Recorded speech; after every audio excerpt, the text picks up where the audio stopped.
Hello, and welcome to I Am Dad Podcast with your fatherhood authority, Kenneth Braswell. 30 minutes of wisdom, information, resources, and nuggets to help you on your fatherhood journey. Or maybe you're just curious and want to hear some real talk about fatherhood, family, and the minds of men. Well, guess what? We got you too. Sit back, grab your pad and pen, and maybe even bring a little something to sip on. Enjoy 30 straight minutes of fatherhood, family, and fun with the Fatherhood Authority, Kenneth Braswell.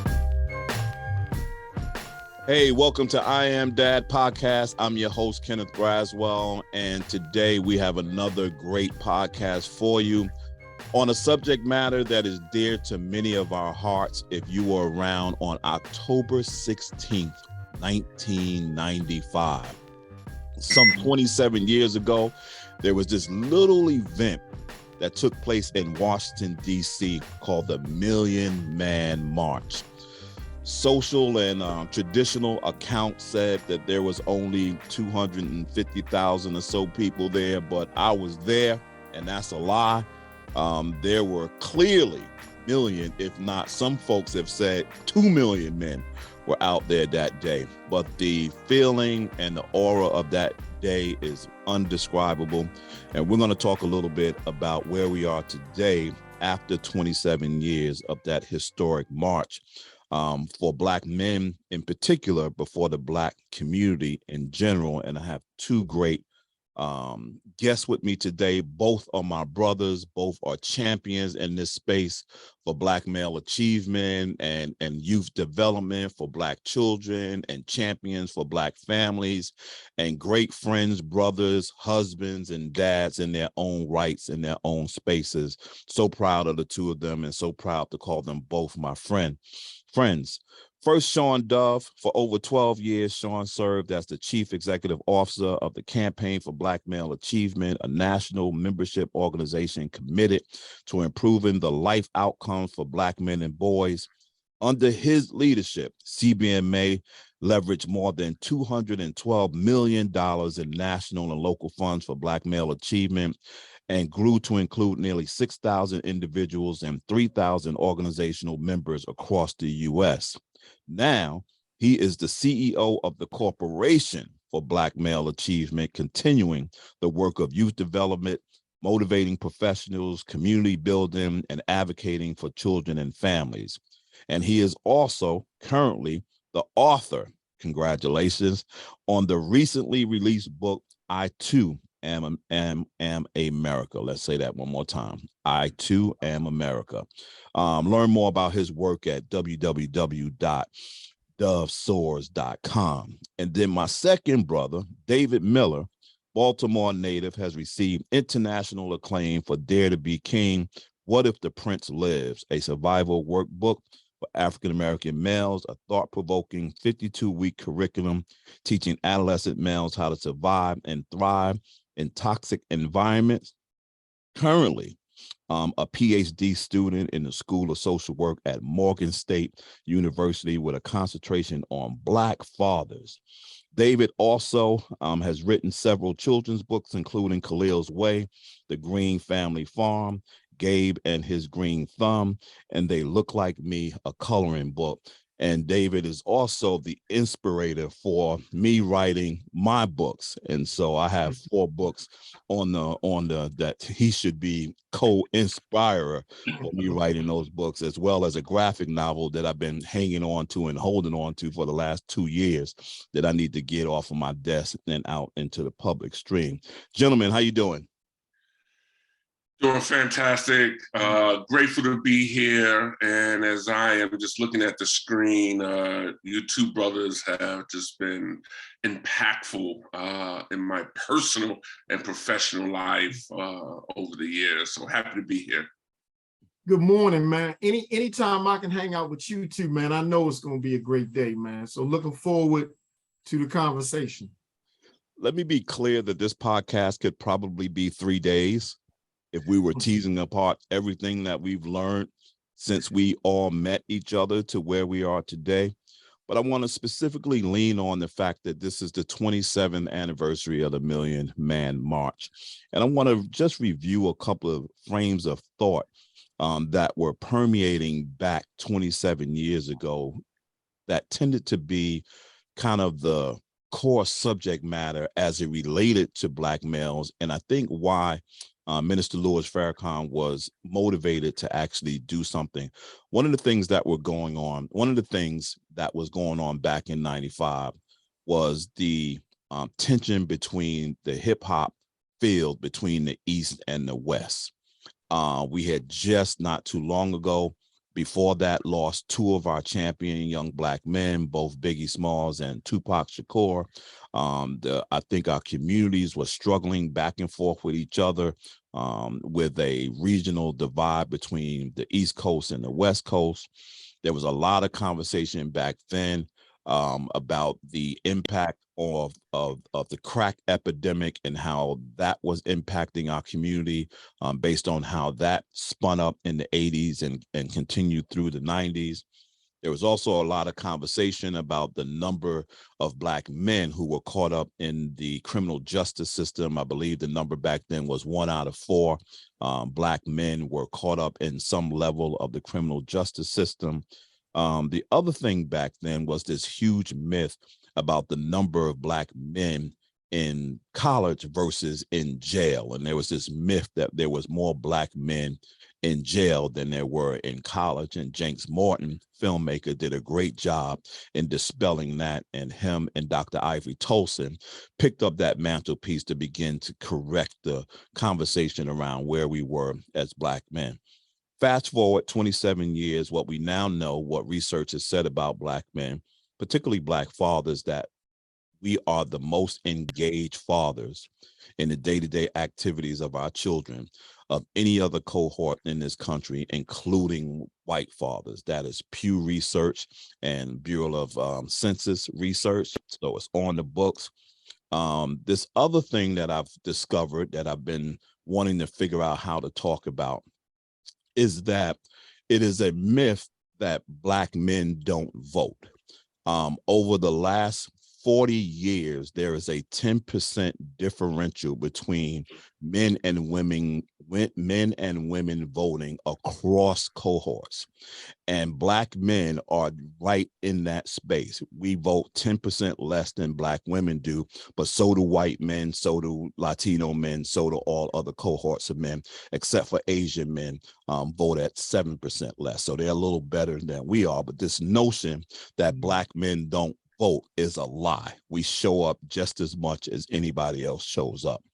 The other thing that we now know is that there's more Black men in college than ever in the history of us going to college. And so while the numbers may be a little different from Black women, and Black women are there more likely than we are, and there is a disparity, there now is more Black men in college than ever before.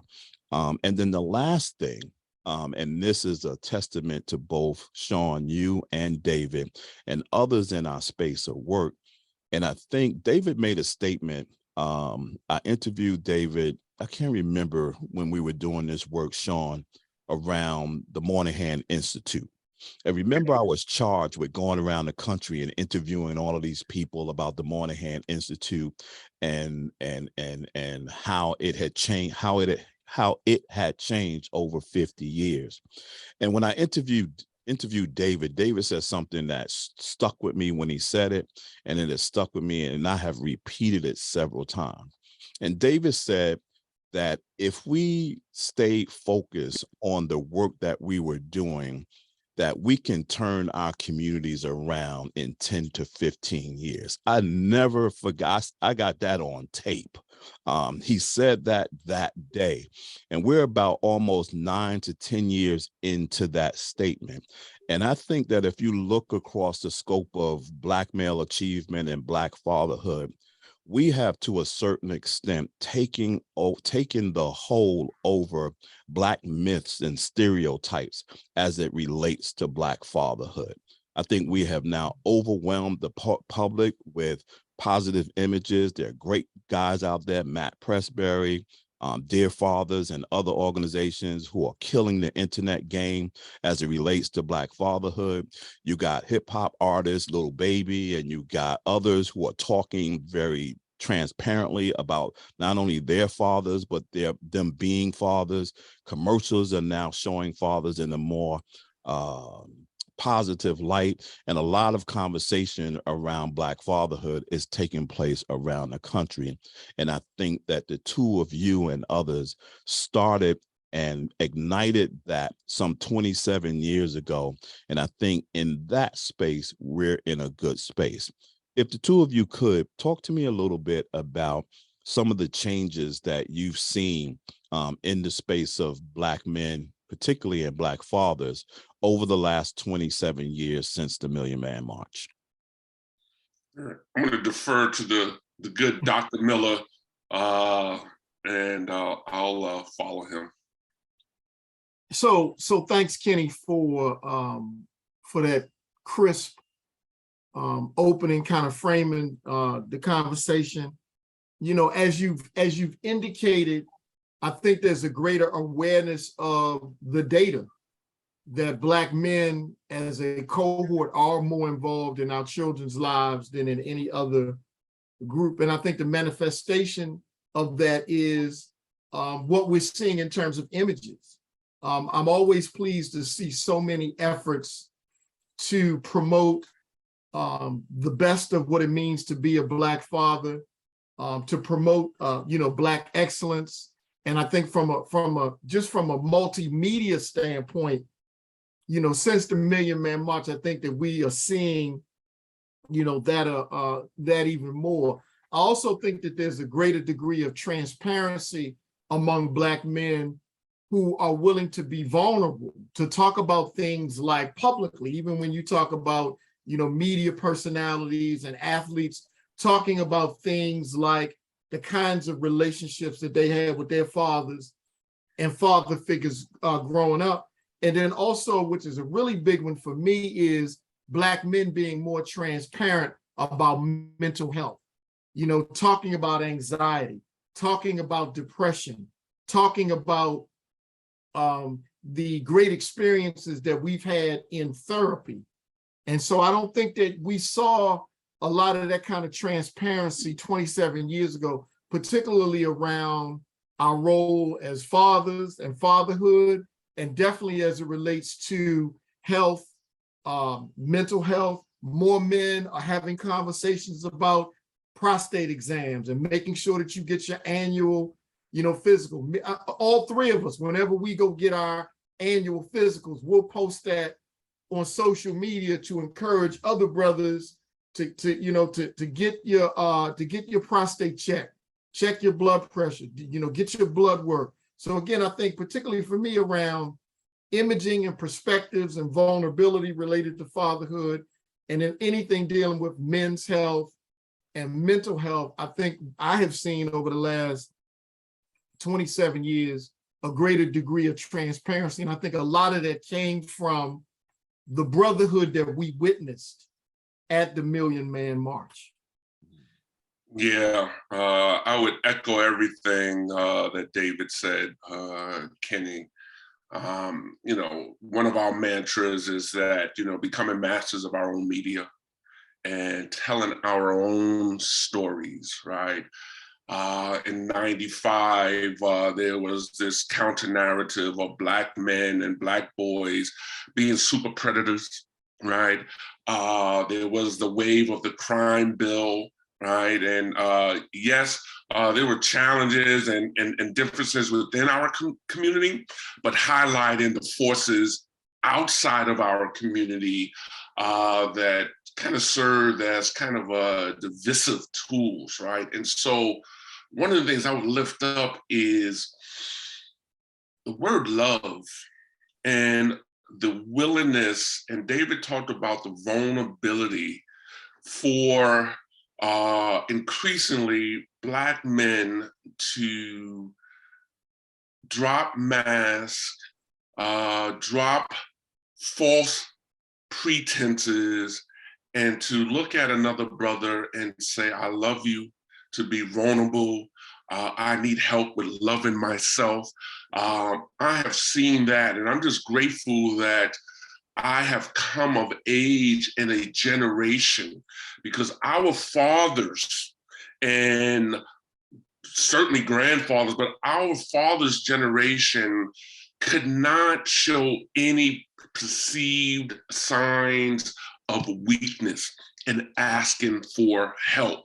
So what I have seen over the last 27 years, both on a national level and on a local and community level, this whole notion of Black men loving each other, and around the narrative of focus on our assets and not our deficits. And, you know, Brother Travian Shorters has been a champion of just asset framing. And so I did not personally attend the Million Man March. I remember working, I was running a Beacon School in Harlem. I remember, you know, we had a couple buses going.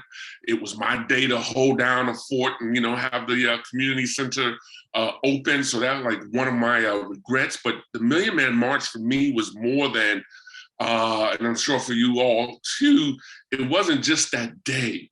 It was this ethos that was communicated that really lifted up an alternative image and narrative of brotherhood, fellowship, this whole notion of atonement and community building, that seeds that were planted then are bearing fruit still today.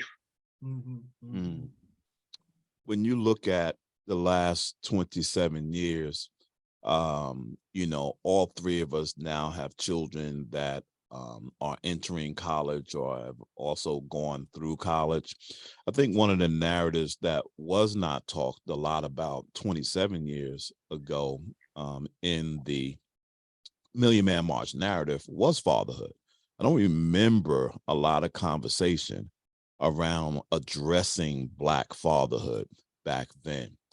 And I know that, you know, a lot of what I saw back then and a lot of what I was doing, I was working with the Urban League of Northeastern New York at the time of the Million Man March, impacted me and it impacted how I thought about my first daughter, which I was a little estranged from. How did that era and that motivation of what that march meant impacted how you thought about yourself as a father raising children? Yeah, you know, for me, it was I hadn't even had my first child yet, but for me, it was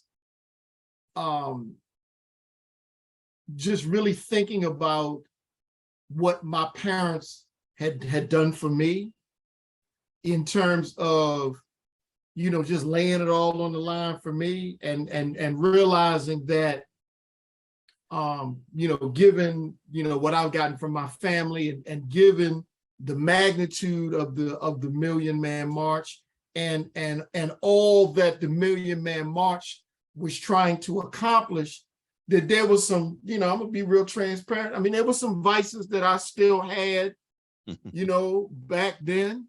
You know, I still, you know, like to drink back then and smoke, and you know, and I know this might shock y'all, I frequented a few gentlemen's clubs, right? and for me, it was, I needed to get rid of those vices as I began to move toward, you know, getting married and having a family and all that other kind of stuff. Because I don't know if you guys realize, but I was married on October 16th, 1998. I was married. The Million Man March was one of the things that made me realize that this single man's game out here running the streets, man, I gotta stabilize who I am, man. And so, you know, again, for me, man, the march, I was already doing good work, but I still had a wild side, and the Million Man March helped me crystallize the fact I can't be out here drinking. I can't be out here smoking weed. I can't be running the streets. I can't be chasing women. That I really needed to, that there was a bigger calling on my life, and seeing 1 million Black men come together. No, there was no violence. There was, you know, you bumped into a dude, you stepped on a dude's shoe, you know, my bad brothers was hugging. It was, as Shawn indicated, for me, it was one of the greatest expressions of love that I've ever seen in my life. And for me, it was like, I got to do better. Even though I was already working with children, I got to do better. And I got to shed those vices that ultimately get a lot of us in trouble. Yeah, I really appreciate that, David. And in a way, for me, not only with fatherhood, right, and lifting up just the roles and responsibilities of Black dads, but Black men in general as nurturers, as providers, protectors in our community, because even as I think the Million Man March lifted up Black dads in an affirmative light, but even mentors and stepdads and father figures in a community. And I just think the level of, and David talked about this, holding ourselves accountable, right? And I think, 1995, I was 5 years in recovery, right? So some of the vices that David was still grappling with, some of them I had put down, right? But I think it also, for me, just like, I'm human, right? That I can make mistakes, that I'm a work in progress, even with the struggles, right? Even with the vices, that I had value and there was something that I could give. And really around that time, showing dads in a positive light. Years later, Kenny, you and I met at the time when you were leading the fatherhood movement, responsible fatherhood movement, and Black dads. I was publishing a Proud Papa. I met David a couple of years before that around just recruiting Black mentors, right? And so some of it is like, for me, the evolution from the Million Man March is just really like amplifying our value as Black men in our families, in our communities, and with each other, and holding each other accountable that we can do better. Yeah, one of the things too, when you think about the march in particular and where we are today, one of the focal points of the march was the leadership. And for whatever you think of him or whatever you thought of him, Minister Louis Farrakhan was a visionary in even bringing that up in conversation and having the courage to put it out in the universe that we're going to have a march on Washington, D.C. Around accountability. When you look over the span of the last 27 years, and I know you guys have done a great job in uplifting Black leadership and even being amongst Black leadership, where are we today as it relates to one of the things, Shawn, you have always said? It's one of those quotes that, 200 years from now, there's going to be a statue of you, Shawn, somewhere. And on the bottom of that statue, it's going to say, the cavalry is not coming to save us, right? Who has been the cavalry for us over the last 27 years? And what has leadership looked like for us? And what do you think it's going to look like moving forward? Wow, I've been blessed, Kenny, to be, under the tutelage of some amazing leaders, right? And mentors, many of whom Alfonso Wyatt, working at the Harlem Children's Zone with Jeff Canada, and social entrepreneurs, but also folks that may not even be in the limelight, right? Brothers that in recovery that I've watched to turn their lives around. And this whole notion of, there's no cavalry coming to save the day in our communities, that we are the iconic leaders that we have been waiting for me is like, looking in the mirror, and not looking out the window, waiting for someone to come save the day. I do think that there are challenges still, right, with divisions around class, right, and Black men moving out of the community and saying, I've made it, I got mine, you get yours. I think there's a lot of work that we need to still do that if, as a people, if one person is struggling, we're all struggling. So I think that there's work that needs to be done there. We've seen advances in corporate leadership. We've seen advances in more Black men in philanthropy. But I do worry about, and we were talking offline about the collaboration, right? That we talk about, but don't practice enough, right?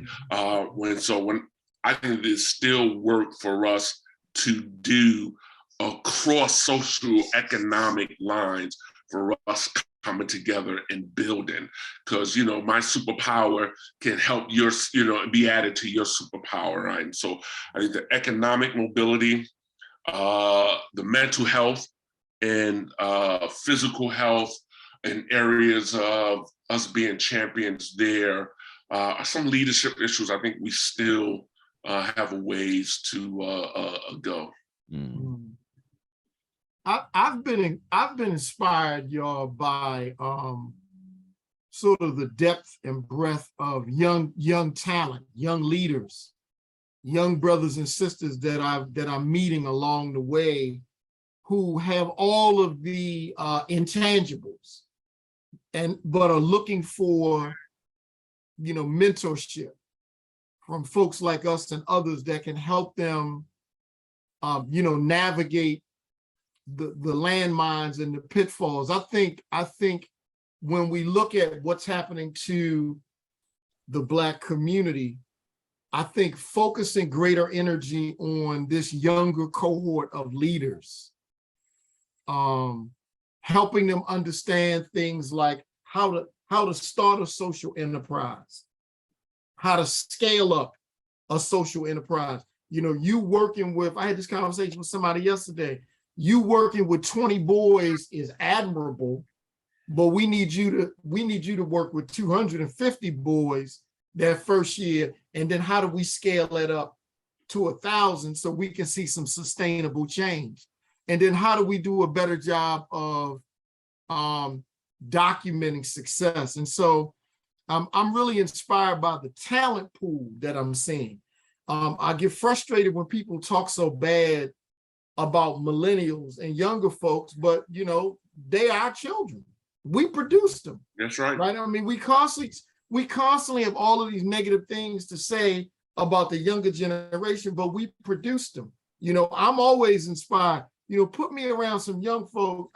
I mean, y'all are cool, Kenny and Shawn, but after y'all ain't a whole Ron Walker, it ain't a whole lot of OGs that I'm really trying to be around, man. I'm really inspired by that young energy and their interest around community building. They just want to do it differently because they've had a bird's eye view of the mistakes that we've made. And so I'm inspired by young talent. I think that we got to do a better job of mentoring young talent, collaborating, because we are all, you guys are my elders, but we're all on the precipice of eldership. Each of us got 20 plus years in doing this work. And so, that's a whole nother podcast, Kenny. What does eldership look like? Mm. And how do we begin to really pour into that younger cohort of brothers and sisters to ensure that they don't make the same mistakes that we made? Mm. We gotta be real intentional about that, David, and creating those intergenerational spaces, right? And we've all heard the notion of passing the baton, right? But it's like, how do we share the baton, right? And exactly what you said, acknowledging the value and just the genius of young people, and how, as OGs, our stories and our wisdom can help fan those flames. And we got to be real careful of not buying into narratives of this generational differences and amplifying those. And so how do we create that? And I've been thinking a lot about entering and embracing my elderhood status, and how am I intentional about pouring into the next generation, and not so much about the success stories, but telling the stories of where I have stumbled, the mistakes that I have made, and the resiliency and rebounding from those. Those are the stories that our young folks need to hear. Mm. One of the things that we, all three of us, have done in the last 27 years is we have all visited the motherland. We have all gone to Africa. How has that impacted how you think about Black people, and more specifically, how you think about yourselves and Black men? So go ahead, Shawn. Go ahead. Yeah. Go ahead. So I want to thank both of you for leading the way, right? And I watched from afar for several years the two of you going to Ghana, posting pictures, coming back with a glow, and having this special accomplishment, right? And so I was kind of like, I want that too, right? And especially, David with the publishing books and going to Africa. Essentially, he didn't say it explicitly. He's like, you can't hang with me if you don't do these two things. And so the opportunity for Desiree, my wife, and I to go in 2019 was, in a way, a coming of age for me. A touching ground and being in atmosphere and space in a country for these are my roots. And right before going to Africa, I did the African Ancestry.com, traced my lineage to Sierra Leone. And so, Kenny, it was like a subtle grounding and acknowledgement of being on sacred ground that for me has had this seismic impact in elevating. All right, Shawn, you can be more, you can do more. And there's one thing I want to share before turning over to David. The story, so, visiting the castles on the coast and the slave dungeons, but hearing the story, the group that I was with was really focusing on some economic mobility in Ghana. And I was hearing a story about the coast and the houses that were built on the coast, and how the doors, the front entrance, faced away from the shore. And they were telling the story because we see this beautiful coastline, but the history and the story was these shores were the images of our ancestors being taken away and never being seen. And I just had this image of how do we do this 180, right? This lineage and the story of fear and trauma, and turn around and, have some triumph over that trauma. So I left Africa with that. Shawn, where are you turning your back on opportunity and letting trauma, your historical ancestral trauma, hold you back, and where you can turn around and face your trauma, face your fears? And so I can't wait to get back, but it was a lasting, looking at pictures now, right? It was a powerful impact for me and my wife. So great question, Kenny. Y'all know I've been a couple of times, right? I just got back. I was in Ghana for 5 weeks, and I spent, I basically lived at the University of Ghana while I was there, with some exceptions of some trips to Kumasi and to Cape Coast. For me, it has helped really center and crystallize my work. It has also helped me manage my anger and frustration that I have related to this country and what this country has done to our people and what it continues to do to our people. For me, being in Ghana, spending time with children is a love fest, man. Because the difference between children in on the continent and overseas versus here is like we always make it seem like poverty is the reason why we have so many of the challenges, right? Whether it's the violence or anything. But I'm spending time in villages where, children don't have electricity, don't have running water, but there's a level of pride and happiness and excitement about learning that if I could bottle it and bring it back here, we would be batting 1,000. So for me, it's always peaceful. Like I actually wrote 3 books while I was there that I'm going to release at different times.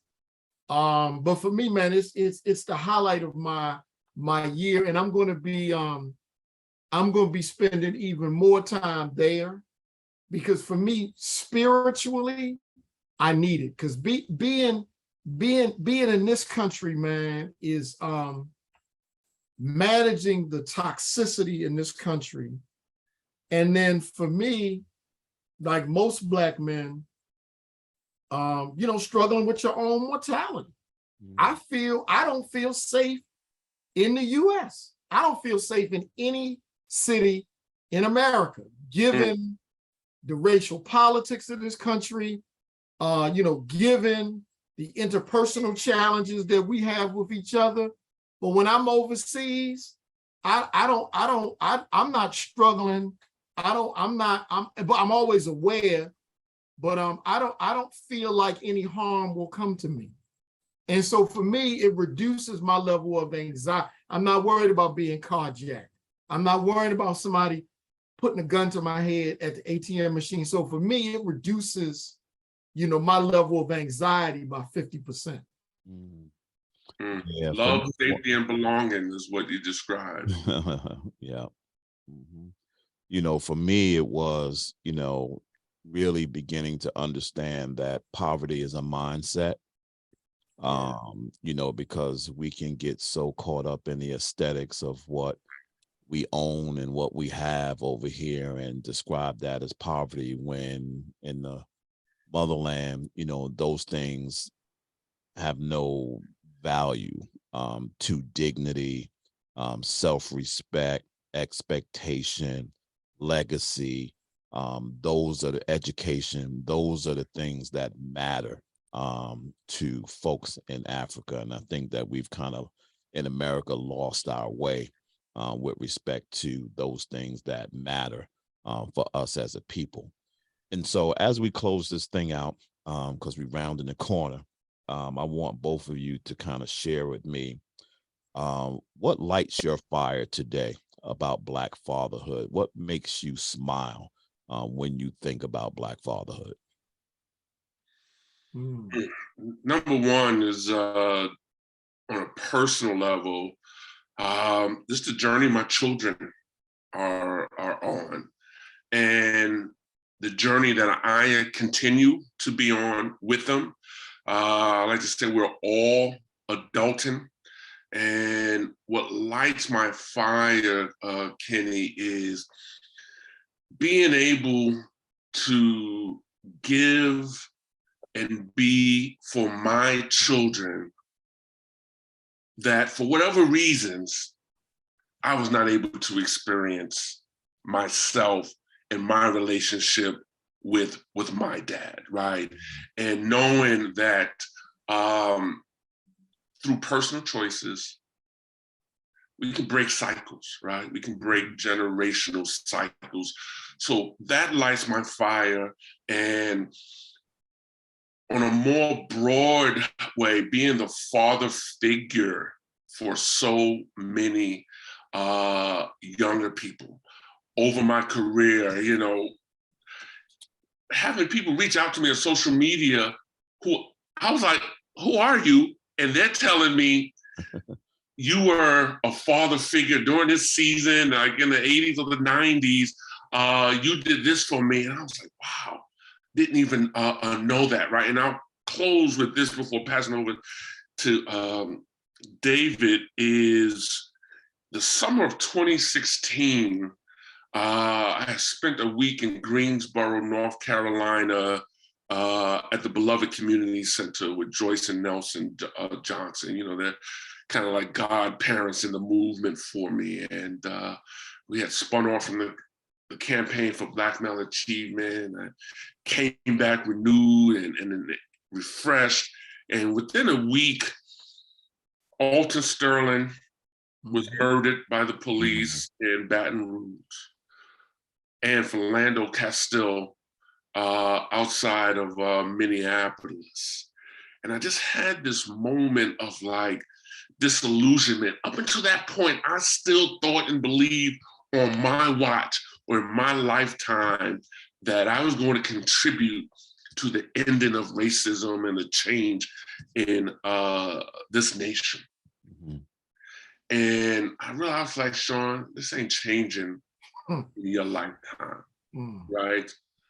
But what is it that it is yours to do while you are here?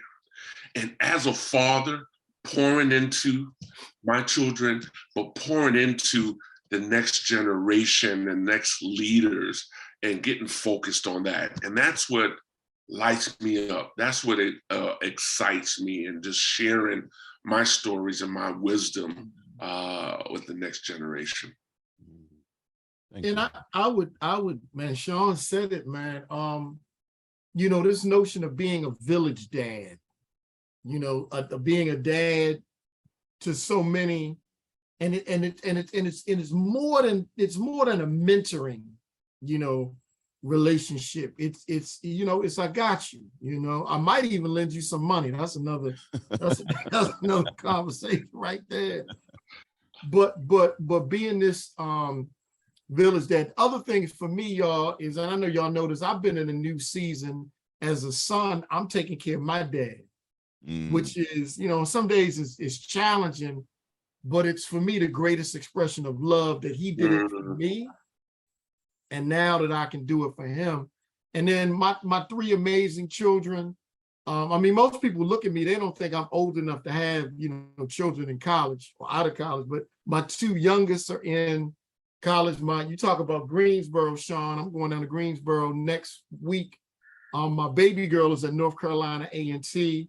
She's a freshman. And then my son is finishing up his MBA at Florida A&M University.